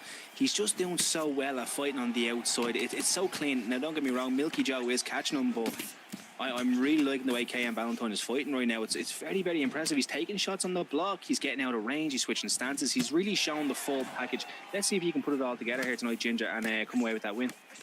Definitely, Valentine's getting a nicer pull counter. The head, blah blah blah blah blah blah blah blah blah. The health definitely going more in the way of the best contribution I've give to the commentary team tonight was that sound. But we're seeing Valentine go on with the grappling. We're starting to get better the health stats. Striking starting to go in a bit in his way as well here, not Reaper, Doc. Yeah, the grappling is a fun time. Edgar's more of a wrestler. Hareen, Milky Joe, or we're just going to call him a company that's by his name for the life or money of me, is a more of a BJJ artist, and that's fine. We saw the leg lock creep out there as he held LT. That's still a possibility we can get the deny, but instead just waiting to get out of this full guard, because that's where the most effective grappling comes from. Absolutely, Doc, you're dead right. And he's been very patient there in the full guard. If you notice, he made a lot of feints, made a lot of quick feints to get into the half guard. Unfortunately, now we just got absolutely reverse and straight into full mount here by KM Valentine. And now KM Valentine is looking to posture up and take back the full mount. We may possibly see some very, very heavy ground and pound here, because Frank Edgar does actually have some heavy hands in this game if utilised correctly, Ginger. Yeah, definitely. Valentine's definitely no striking the ground. He is known as a striker, but his grappling is definitely up there with top people. But it's more of a factor to see if he just under pressure, bright lights in prime time. And before I stop talking, I want to go another shot at the Humble for another great pull. As long as it's not dark, I'm okay with it. But I really like what we're seeing here from Valentine. He's getting down the head health damage. He's breaking down the block. He's building up his GA. And to be honest, that round goes to him for me, dog. Indeed. That round was a very close round, to 12 to 10 single strikes. Maybe that's Valentine, but the control time is a back and forth fight. It's a close fight. 45 total strikes doesn't work. On the side note of my jokes, evidently they may not be your cup of tea, but you've still got to drink the tea sometimes. The third and final round, Reaper, what you would like to see is the question. That's a great question, Doc. Allow me to answer that question. I'd like to see a bit more of what we've seen so far, but I want to see a bit more aggression from both fighters. Now, the fight at the minute for me is very, very up in the air. Both have shown very, very comfortable, patient skill. I want to see them get wild. I want to see some crazy in-the-pocket exchanges, and so I want to see someone just go hell for leather here and really take over this fight. Cement it in stone that they deserve to win this fight in this third round, Ginger. Yeah, definitely. It's a very close fight, but like you said, I want to see someone go for that kill in this round. Obviously, I would say Valentine's probably in the better league for this fight, with the leg damage, the block damage, and that body damage being the significant factors. But it's still not out of the picture for Monkey Joe, Obviously, the leg damage takes away the power of the punch, but doesn't take away the fire in the heart, and we can see if we can get the win here. That head kick lands a stun there, draining his energy, gets the body kick there, and both of them are going at it. He's just looking for every shot he can, and constantly. Valentine's not moving past that black line, and that's allowing Milky to extract that information he needs and just start going at him. Oh! That was a beautiful spinning heel kick. KM Valentine is spilling blood here as we spill the tea.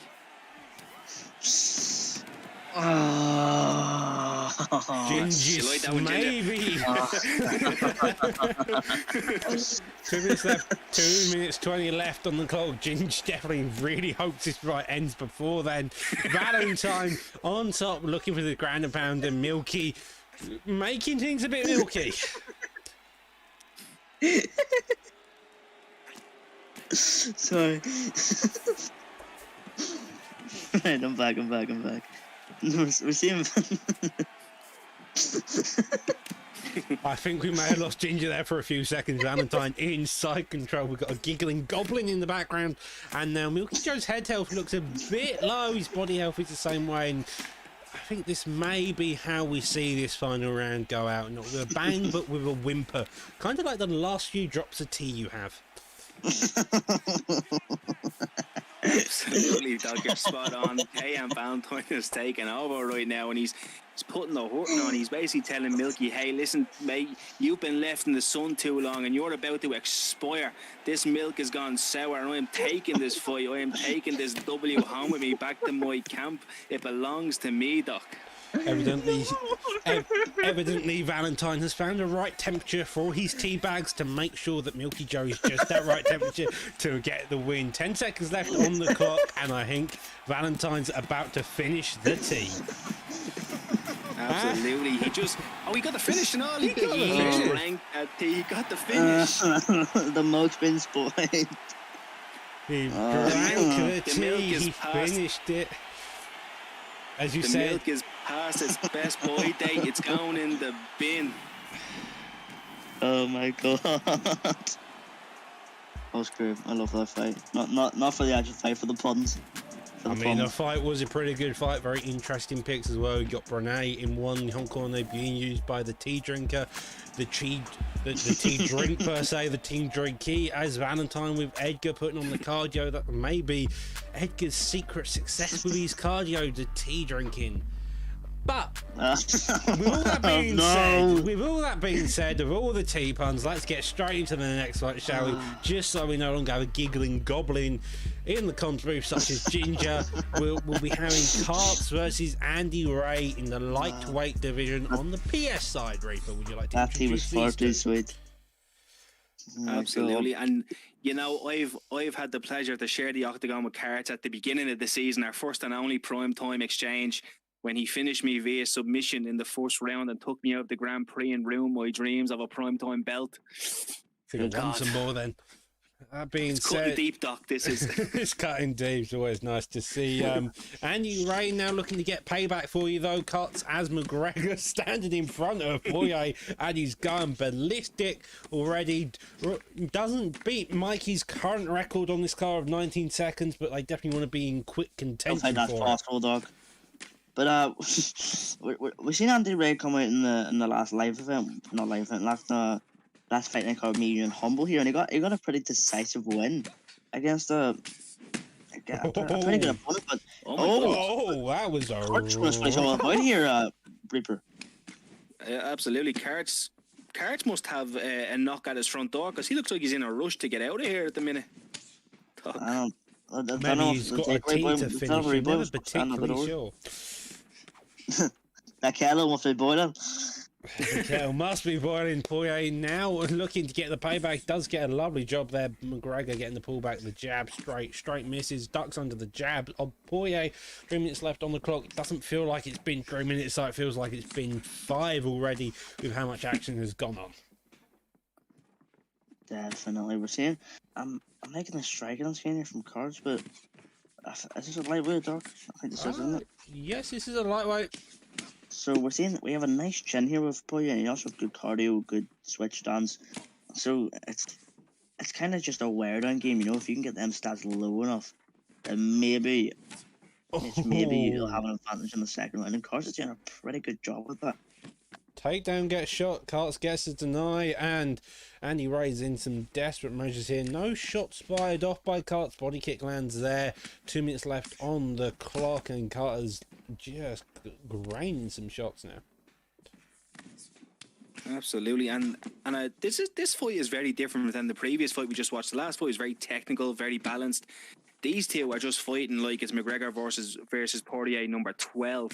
They know each other so well, and they are just scrapping in the close contact range. And I'm scared to see what's going to happen here as he shoots for the takedown and gets it. But Carts is no slouch on the ground, Ginger. So I'd like to see what he can do down here.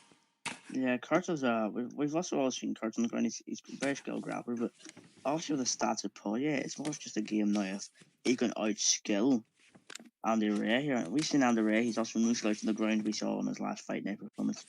This is really just all about skill here, but on paper, Andy Ray should win, and he is at the moment. He definitely is, but Kurtz just gets up there, Doc.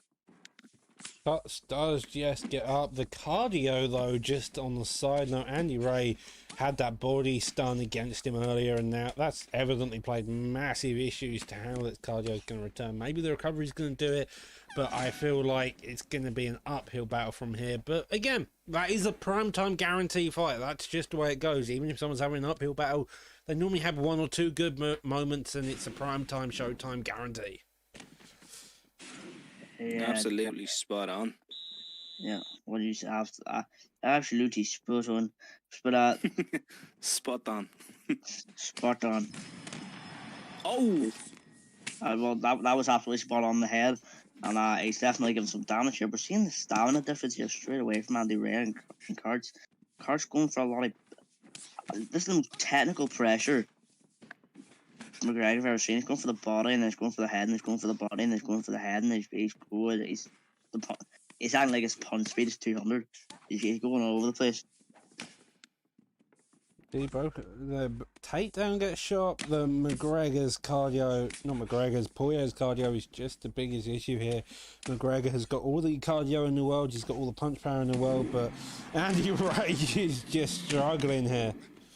And the knockdown drops him. Karts gets on top, looking to rain his ground and pound. Will he get it? No, but that's not a fun place to be. I've seen it Conor McGregor used very effectively in this league, you know, and the way Carts is using them has really kind of caught me off guard. First round was very mental, very nuts, and it was hit me, hit you. This fight, Carts has really taken a measured approach and just work the body, work the head. You know, you hit the head, it opens up the body, and vice versa. And now Carts has got him flattened out, and this is a very bad position with Conor's punch power. It really is. Conor's punch power is going to play dividends to how much damage he can do. The cardio is playing decently well, though. Andy Ray's still gassed out, and I think he's just going to have to deal with that now.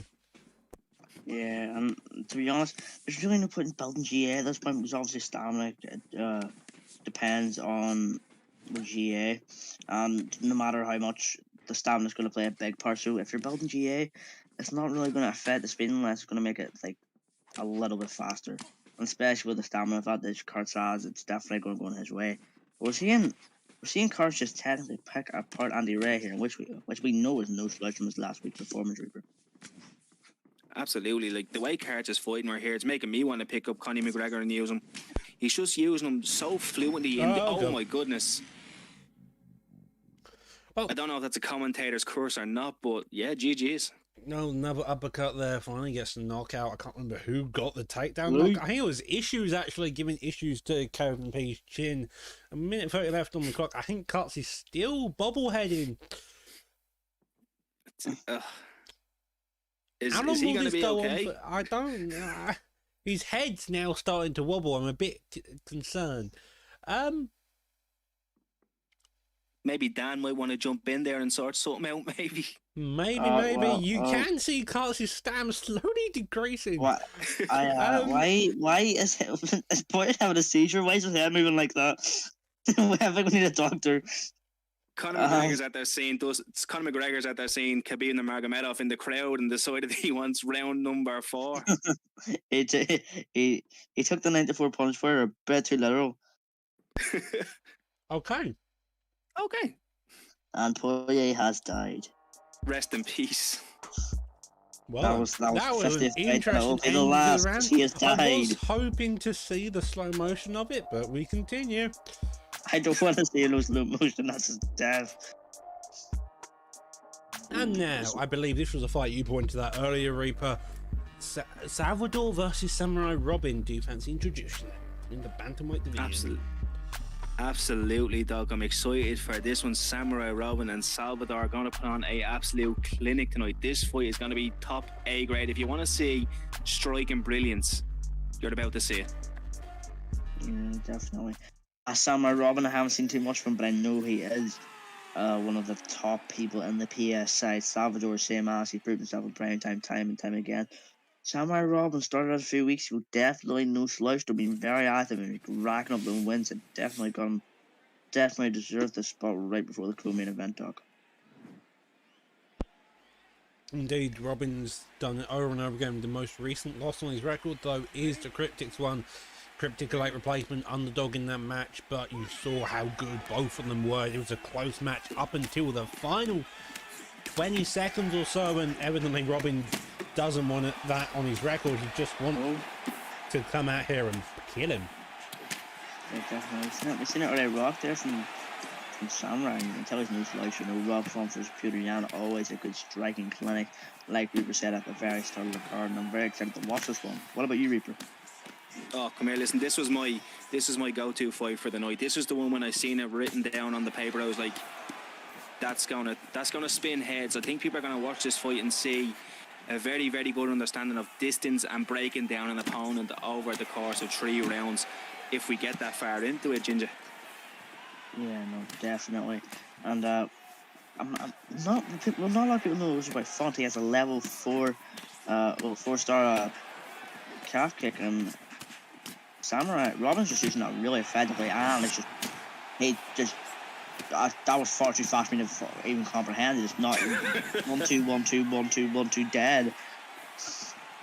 That was in a split second. But I'm liking what I'm seeing here from Samurai. He's picking up the health advantage pretty quickly. The legs starting to go, the blood starting to go for Salvador. Yeah, All both of them even, are just going at it, Ginger. Here you got Salvador trying his hardest. Donald Duck appears randomly, evidently a bit scared. And now Sam... Ooh, evidently Font likes hearing the Donald Duck. He's got that stun there, and overhand though, and a spinning back fist. The Atacon special coming out of here. Evidently Salvador's been watching our current PS champ, knowing that's a very much a useful combo to have in his back pocket though, and Samurai's having a very good time so far, Reaper. Absolutely, Samurai is picking him apart at the minute. You know, look at the head health for Piotr Jan. It's going down slowly but surely, and we're only in the first round, and he's rocked again. He's going to work that body. He's going to absolutely put him out here. I have a feeling Samurai Robbins, he's going to close this one early. I think it could be in this round. If he keeps on the way he's going, Ginger, it's going to be a very, very quick night at the office for Samurai Robbins. Yeah, definitely is. Whenever this fight stops, so obviously Samurai's winning this fight very convincingly. So whoever wins this fight, whenever it's all I'm doing my Donald Duck voice whenever they win, just in celebration for whoever wins. But I think Samurai's definitely getting the better of the strikes, and it shows in the head health. Normally, it'll be the Yano probably in the front, or maybe just a head health of Font. No, it's just a head health of Jan here. Sorry, is just so much higher. That lead hook they're now starting to. Wait, can I do it? Can I do it yet? There you go. There we go. We're done. Well, that was a really nice display there. We may have just traumatised our viewers by hearing a duck on comms, but we continue. Robin gets the win within that first round. Lovely job there by him. Without further ado, though, we have a very interesting fight on our hands up next. We have Tadpole versus Spider. Spider, a notorious member of being able to play slow, pick your beasts apart, be such a skilled fighter. Tadpole needs no introduction. He's in the bantamweight division. I think let's just get straight into this, because this is one hell of a fight. Yeah, definitely. You know, we've seen the likes of Tadpole before. He's more of a competitive player like me. I've played Spider as well in the ESFL in a Joe Duffy mirror match, which was really fun to do. But both of these men are really equally skilled. Both going 4 stars here. O'Malley going literally using EK O'Malley and FSK Tadpole. Both right. So we're seeing Tadpole go with the Garbrandt. I think he wants to go and he wants to use the power of Garbrandt against the blah, blah, blah, blah, blah, blah. He wants to use the power of Garbrandt, you know, to output to no, it just doesn't know. What do you think Tadpole has to do to win this fight, Reaper? The first thing I seen when I seen Tad had picked Cody Garbrandt is like, why have you done this to yourself? The man's chin is suspect if anything, and you're coming up against a very, very long Sean O'Malley. I was just like, why do you put yourself behind the 8 ball so much? Like, I know he enjoys the challenge and he loves to do it, but think about your win versus losses, man. You know, what do you think, Doc? I mean, O'Malley's one of these weird fighters where his only real competitor against that long reach is O'Malley, because it's in the bantamweight division. There's nobody really 6 feet tall to really compete with the style of O'Malley. O'Malley's kind of a unique style. Glass chin versus glass jaw, I feel like here, and so it's going to be a very much back and forth fight. Maybe will the shins go first, or will the chin go first? Is the question. Well, obviously, O'Malley thinks he's mentally undefeated. If you watch his Twitch streams, you know he's 15-0 in his eyes. But let's see if Garbrandt can put that one in there. And we're seeing Tadpole with a nice clinical inside the pocket striking here instead of the kickboxing you would normally see from O'Malley. He's definitely utilizing in the pocket striking more than O'Malley's using his back foot kickboxing here, Reaper. Absolutely, and I'm very shocked at how much success Tadpole is having in the pocket. You know, he's managing to get his way in there. He's double jabbing, he's hitting the body, and then he's getting out of range. And O'Malley's only catching him at the end of these punches. So Tad is fighting very, very effectively. You know, beautiful teep there as well, and that's a beautiful 3-punch combination. But I feel like Tad needs to get on the inside, put him on the cage. You know, have him nowhere where he can lean back. He can only sway left, right, and duck down. Docket limits those combinations, and it can also limit an opponent's consciousness. Very, very slow pace, Reaper, and this is kind of what you expect from both of these opponents. FSK Tadpole just looking for openings. O'Malley as Spider, he's just playing such a slow, steady game. You see him work the different techniques all the time. His fakes are like, they're a very interesting time to see. They are literally fakes in of themselves. That was such a nice combo there from Tally. He hit like a 4-piece, then swept, and then had two clean body shots. To be honest, I really don't know who to give this round to so far. Table's, you know, he's running out of stamina, and you know, well, there you go. That the respect. I would have jumped, but respect. I think we know Tad's winning this round now, and anyway. Yeah. Commentator's curse. Yeah. No, commentator's curse. Commentator's curse. That is the definition of it. That is the definition of it. He just won that round back straight away. I mean, 17 signature strikes, 2-10, 1 stun each really way, close. and a knockdown. Although that definitely may have stole the roll back in IRL, I would definitely give that to Cody based on the stats. However, that's not to say Spider is not in the fight. No, absolutely. But both of these men are absolutely very, very talented, and you can see from their feints to their body work to their headshots, you know, they're really mixing it up. And you know, both of these men are really going out there now, and it's also it's almost like art when you're watching these two right now. You're almost like, yeah, you take little snippets of each person's game plan and you think, oh, I might use that in my next fight, Ginger. Yeah, no, definitely. These two men definitely have a nice, very large book of just knowledge on the game, and we're seeing it here. Tadpole slips, and Spider's just used to back for kickboxing. It's just unbelievable here. Two very, very high skill opponent dogs. A high skill opponent indeed. Both of them are just that. Spider a more technical. Tad is technical with pressure. Spider is just Spider, I suppose. The only way he's like Anderson Silva, you just know he's technical in any way which he fights. 3 minutes left on the clock, Reaper. I would give Tadpole the advantage right now, but I'm not sure what Spider can do to gain the advantage back. No, you're absolutely right. Tad drew first blood with the first rock of the fight and really cemented it. Now he didn't jump for the finish. He showed the respect, but as Ginger said, I would have jumped on that. I respect after, but I would have jumped on that. But as for Spider, I think Spider just needs to start working his jab, get on the front foot, and really start pushing his way. I know it sounds really silly because he's a longer fighter, but he needs to get close because Tadpole is doing just this. He's catching him coming in, and he's rocked to the body and the head, and Tad looks like he's getting close to finishing this fight. I think EK Spider might want to even think about a level change. I really wouldn't know what to do right now if I was Spider, Ginger. Yeah, no, definitely. We're seeing Spider, you know, he's still trying to use the range.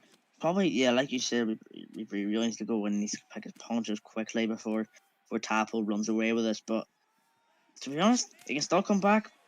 Because, you know, we just seen that nice 4-piece there from Spider. Spider's just someone who's never could out, but that's kind of the same with Tadpole here. We're seeing. Normally we'd see Garbrandt's chin just explode mid-fight, but it hasn't yet, Doc. He's a very patient man. The chin and the defense of Tadpole has been golden, and that's kind of what's kept him in this game. It's just the fact Spider hasn't really broken that chin, and that doesn't mean Spider's having a lot of difficulty. He's now having some success, but that's was one blitz combo, a front kick in retaliation, and it's probably just evened out the damage they did to each other's chin there. 20 seconds left, Reaper, and I feel like, again, Tad is just slightly has the advantage, and that's playing dividends to this fight. I absolutely agree with you, Doc. The thing I'm taking away from Tadpole here is he's fighting the exact opposite of how Cody Garbrandt is supposed to fight in real life. He's actually staying on the outside, and he's allowing Spider now to come to him and catching him when he's coming in. And he's also playing elusive. although he is getting clipped, he's not getting clipped to the point where his block break is going more than halfway down on the bar. And if it is, he's out of range again, which is crazy to think, being Garbrandt is a shorter fighter, Ginger. Yeah, Garbrandt is the shorter fighter, but we're seeing Tapple, just use his opportunities just perfectly. And I would say he hasn't let a spider so technical and they try to break it down perfectly. He hasn't let him get a really good crack at that chin, which is something you just need to do against Spider, but it's far easier said than done, and hats off to Tapple for doing that, Doc. Indeed, hats off to Tapple, just staying out the way of Spider. Spider knows his distance, he knows his ranges, and it's such a tremendous effort here that Tapple's the one pulling it off against him. Uppercut lands, drops him all of a sudden, and now you see him putting on his pressure. He's confident that chin's gone, and he just needs that one last shot to put him to sleep. Absolutely, it's been a chess match for the whole of the 3 rounds. Been an absolute chess match. Both of these men, very, very high knowledge of the game, and they're showing it here tonight with controlled aggression, and that's a beautiful combination there. That's what Spider needs to do more of. More pushing the pace, more put it on him, and don't get caught as you're coming in, because if Garbrandt touches you nice on the chin, he's going to tell you sweet dreams. It's time to get into bed and go to sleep, my son. Yeah, definitely. These 2 men are just so highly leveled, and it's just, if you could play this fight 10 times and Tapple win 5, Spider win 5, it really just is a nail out of a hat. But these 2 men just show so much respect for each other. They're not even jumping on a league fight, they're buying, they're doing everything just right. But it just seems like Tapple's getting the better of Spider here, which is something way easier said than done. Now it's happening again, Doc. For the 2nd week in a row. Always a fun time. 2 minutes left on the clock. Spider still trying to find this one shot, but I don't know. I don't see it personally, and I think Tadpole is now looking for that 1 kill shot. You see him moving his head off that centre line just a tiny bit, evidently a bit more confident. The hook does land, the body hook doesn't. And I don't know. It's a very, very technical fight, though. That straight, though, lands very cleanly there, Reaper. Absolutely, and you can see the respect between both competitors here. They're letting each other get their shots off and then returning fire. And it's really a back and forth. It's almost like a tennis match. It's like a rally in a tennis match. It just builds and builds and builds and builds until suddenly someone takes a point. And at the minute, Tad's 40 love from 1 point away from winning the set. Beautiful. And I just got the point. That was a great fight, bro. Like, that fight, that was a fight I was probably looking forward to most. But now,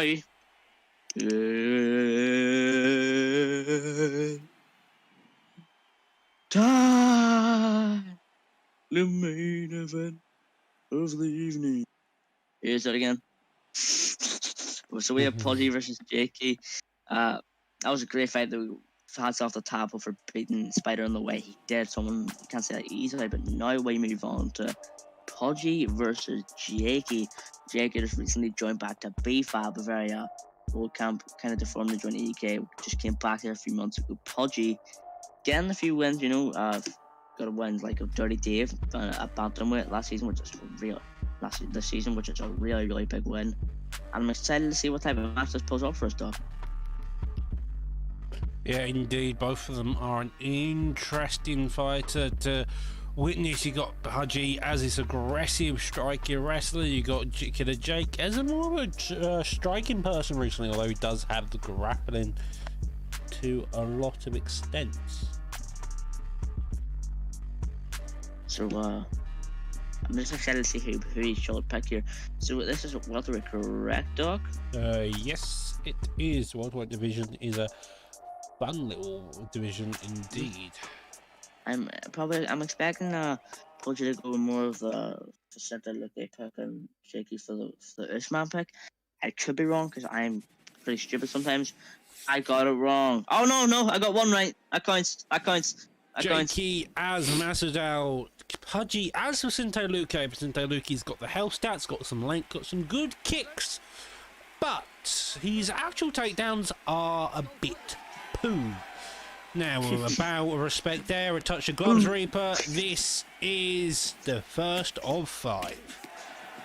That's it, Doc. You couldn't have said it better there. You know, we're here now. This is for all the marbles, the main event. I'm a little bit upset we didn't get to see the welterweight go. Colby Covington make an appearance tonight, you know. But is what it is. We'll stick with the two heavy hitters of the welterweight division, and we're gonna have a slap down brawl. And I don't see it going 5 rounds, Ginger. Yeah, no, I definitely don't either. Paul G is more of a striker, you know. He can grapple if he wants to, where Jakey B's more off the grappler, more so trying to strike in this way, so he can kind of do both. So this is a very balanced matchup here, but we're seeing Jakey get the better of the blows at the start here, Doc. Yeah, Jakey is getting the better of the start. He's landing those shots clean, which is what you want to do. The hip toss, though, gets Jakey straight on the ground, and this could shake up the entire round, Rupert. Absolutely, you know, Vicente Luque is a great pick. Not only does he have the power, the striking capabilities, but he's also got very, very dangerous offensive submissions. And even when he's putting us back, he's got those defensive submissions as well. So this is a good position to be in. I wouldn't be annoyed putting Masvidal on his back this early and making him work for a 5-round fight, Ginger. Yeah, no, definitely. Luque definitely has a stat, the cardio, the stamina. It really just depends on all Jakey does with his body work, if he wants this to be a long fight or not. Obviously, as Masvidal as well, he's got them knees. I would like to see him do a lot of run up and then the knee, because that's what I personally love to do in Masvidal, because it's stupid. But I'm liking the sprawl defense here from Jakey. Probably looking for the stand up. That's what I would look for anyway, especially in this position, or the half guard. There we go. What would you do now if you were Jakey in this position and he taunts? What would you do now if you're Jakey in this position, Doc? Just keep what you're doing, keep that pressure. You're gonna need to win on the feet. Pudgy's gonna want to slow it down on the ground, so you keep it going on the feet. You keep the aggression, you make him work on the feet, and then you look for the counters on the feet and make sure it doesn't end up on the ground is your main goal, I feel like, Reaper. Absolutely, Doc, you're spot on. You know, if I was using Masvidal in this fight here, and Vicente Luque was pushing me as hard as he was, I might even play off the back foot a little bit. I'd let him throw his trees and 4-pieces combinations, and I would look to counter when his stamina is quite low. Jakey may be looking to do that, as he's kind of teasing the little elbow there. He's letting him know, hey, if you miss one hook, this is going to smack you right in the teeth, Ginger. Yeah, definitely. And look, he's got that chin where you're going to have to use... Oh, I've only realised this is a 3-round fight. Oh, you're dead right as well. Oh. Wow. Well, that's just sometimes the way it goes. Either way, on the other hand, this is going to be a fun fight nonetheless. 3 rounds is just sometimes the way it goes. Touch your gloves. Well, that's the bell for the touch your glove for the right hand, and we'll see a touch your gloves up next. 9 strikes to 11. I thought that would have won Jakey's fight. That's Pudgy's round. Nice. Both of them have still got a lot to play for. Off Pudgy's round. We're probably going to see a decision this one, considering the 2 fighters we're looking at mainly. Luque here, obviously, if you're managed it all, you're looking for the quick finish, but as a Luque, you're going to see more decisive wins for Luque than you are probably anyone else except Usman in this division. Reaper. Absolutely, like, you know, Usman's the goat of this division right now. He is the meta pick. You know, you've got the power, you've got the striking with Masvidal. You kind of really only have the power. That's your plan A. When you go into a fight with Masvidal, you don't have a plan B and C. Your plan is to decapitate your opponent's head from his shoulders, walk away with the W, collect the primetime win. So I like what Jakey's doing here. You know, he's being a little bit more patient. He's getting caught a little bit for my liking. But I can kind of see him teasing the uppercut. He's doing a lot of pullbacks, and there's not really a shot firing back. So if that gets red, that could be an issue with a strike from Vicente Luque, Ginger. Yeah, no, definitely. That could be very good from Vicente. But we're seeing nice stuff straight there from Jakey, obviously coming from BFAB. No slouches on the striking. Obviously, you got the pound for pound go Trixie on there, and he's definitely been showing some of his friends them striking tricks, and none of them are slouching behind either. But you don't sleep on Pudgy, because the head half might be low, but the chin is definitely not with Luque here, Doc.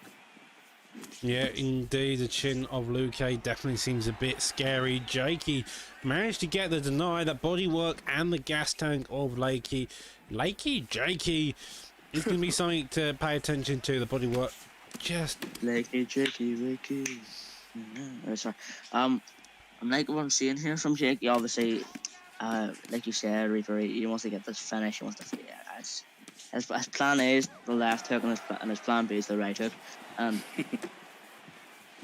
basically, he just wants to knock Pudgy out from the looks. Look at that health, look at that block health. He's going for the head hunting here, and to be honest, it's working really well for him, except for the stamina game.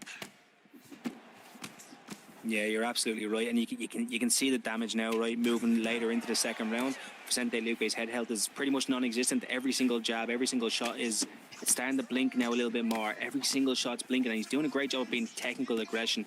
And you know, even Pudgy, he comes back even stronger when he gets caught. He's like, okay, you've hit me. Here, eat this. Let's see what's up. Yes, definitely. And we're seeing, I'm liking what I'm seeing from Jake, because obviously the first one with the Pudgy, right? There wasn't really any big difference in head health, stamina was pretty even. Now it's just like Jakey said, give me your head health and I'm going to put that in my back pocket. Well, And Pudgy gave it right back.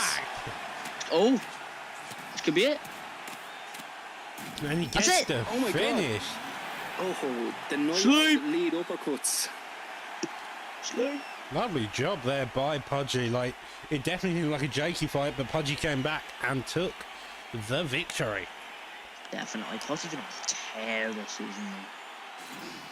An absolute tear. And he's ran through one of BFAP's best fighters. And Jakey showed he definitely has what it takes to win against Pudgy there. But Pudgy just came back and said, you know what? Give me my head help back. Boom. Right in the jaw. And with that being said, it's time to end this card. A three-round main event. Sometimes that happens. Next time we will be live. We'll be live tomorrow with Primetime 45. If I remember correctly, let me double check. Brian.